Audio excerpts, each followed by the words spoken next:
Good morning students. Good morning sir. Good morning. जैसा कि आपने देखा कि हमने आपको एक्टिव वॉइस का एक टेबल बनाया और उस टेबल में हमने आपको बताया कि कहाँ ईजारम लगेगा, कहाँ वाजदार लगेगा, कहाँ ये लगेगा। तो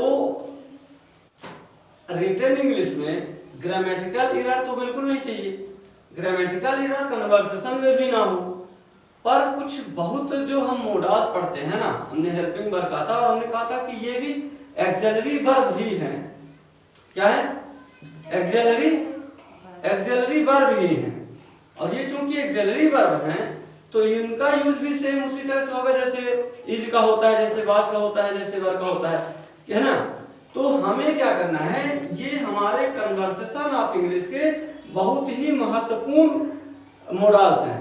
तो आज हम देख रहे हैं कि जो चाहिए शब्द है, इस चाहिए शब्द से बहुत सारे लोगों ने अपनी अपनी राय दी है, बहुत सारे लोगों ने अपने अपने बच्चों को अपने अपने तरीके से समझाया है। तो हम अपने बच्चों को चाहते हैं कि वो भी चीजों को बारीकी से समझ लें और जब इसको हम 2 बार 4 बार प्रैक्टिस करेंगे तो हम समझ जाएंगे कि इनका यूज कहाँ होता है। तो देखिए, सबसे पहले हम देखते हैं कि चाहिए जैसे शुड यानी चाहिए, आर्ट टू यानी चाहिए, नीड यानी चाहिए, मस्ट यानी चाहिए और वांट यानी चाहिए। वांट को हम देख लेते हैं, वांट, वांट्स ऐसा करके। लेकिन अभी सिर्फ सामान्य बातें करते हैं कि ये शुड यानी चाहिए, शुड यानी चाहिए, ये हमारी इच्छा और सलाह को, जब हम किसी व्यक्ति को सलाह देंगे, क्या देंगे? सलाह देंगे, तो हम शुड का प्रयोग करेंगे। और जब किसी व्यक्ति का कोई नैतिक कर्तव्य होगा, छात्र है तो पढ़ना चाहिए, उसका कर्तव्य है ना, शिक्षक है तो पढ़ाना चाहिए, उसका ये नैतिक कर्तव्य है, मोरल ड्यूटी है। तो ड्यूटी को बताने के लिए हमको इसका प्रयोग करना है, आर टू का प्रयोग करना है। नीड, हमको जरूरत है, प्यास लगी है तो पानी की जरूरत है ना, प्यास लगी है, पानी की जरूरत है, तो हम यहाँ चले जाएंगे कहाँ कि ड्रिंक वाटर, बस केवल पानी की जरूरत है, पर पता नहीं है कि काहे के लिए जरूरत है, पानी चाहिए केवल। नीड वाटर, आग भी तो लगी हो सकती है, आग बुझाने के लिए पानी की जरूरत हो सकती है, ठीक है, बात समझ रहे हो। तो केवल जरूरत है हमें, तो नीड लगी क्या, तो आई नीड वाटर, मुझे पानी की जरूरत है, मुझे पानी चाहिए, आई नीड वाटर।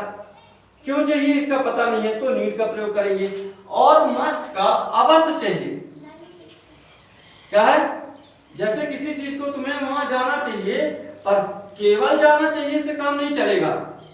अगर तुम वहां नहीं गए तो बहुत कुछ नुकसान हो सकता है, इसलिए कि तुम्हें कुछ नुकसान ना हो वहां, तो तुम्हें अवश्य जाना चाहिए, तुम्हें वहां अवश्य जाना चाहिए, तुम्हें वहां अवश्य जाना चाहिए। तो जब भी बहुत आवश्य हो जाए, जरूरत पड़ जाए बहुत ज्यादा, तो तुम्हें वहां अवश्य जाना चाहिए, तो यू मस्ट गो देयर, तुम्हें जाना चाहिए, यू शुड गो देयर, ये मेरी इच्छा है, सलाह है तुमको कि जाना चाहिए, पर तुम्हें जरूर जाना चाहिए, अवश्य जाना चाहिए।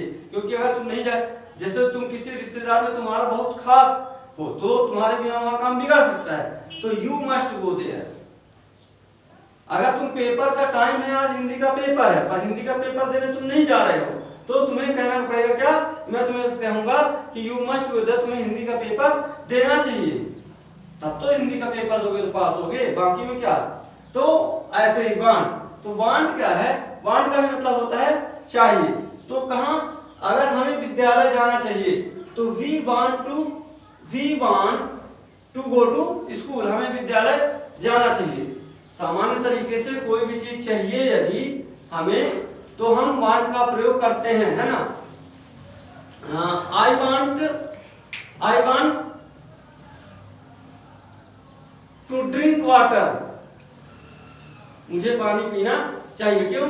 क्योंकि अब लगता है कि जैसे प्यास के बिना प्यासे मर सकते हैं, या प्यास से ऐसा हो सकता है कि बहुत देर से प्यास लगी है, तो अब पानी केवल पीने के लिए चाहिए, तो पीने के लिए चाहिए, तो ऐसा जैसे तुम्हें आराम करना चाहिए, है ना, क्या होगा, यू वांट रेस्ट, मुझे कुछ पैसे चाहिए, आई वांट सम मनी। तो ऐसे ये 5 है जो बहुत जरूरत है। अब इनका निगेटिव, इनका इंट्रोगेटिव, इनको बनाने के बाद ये बोलचाल की भाषा में आमतौर पर प्रयोग किए जा सकते हैं। Okay, thank you sir. Okay.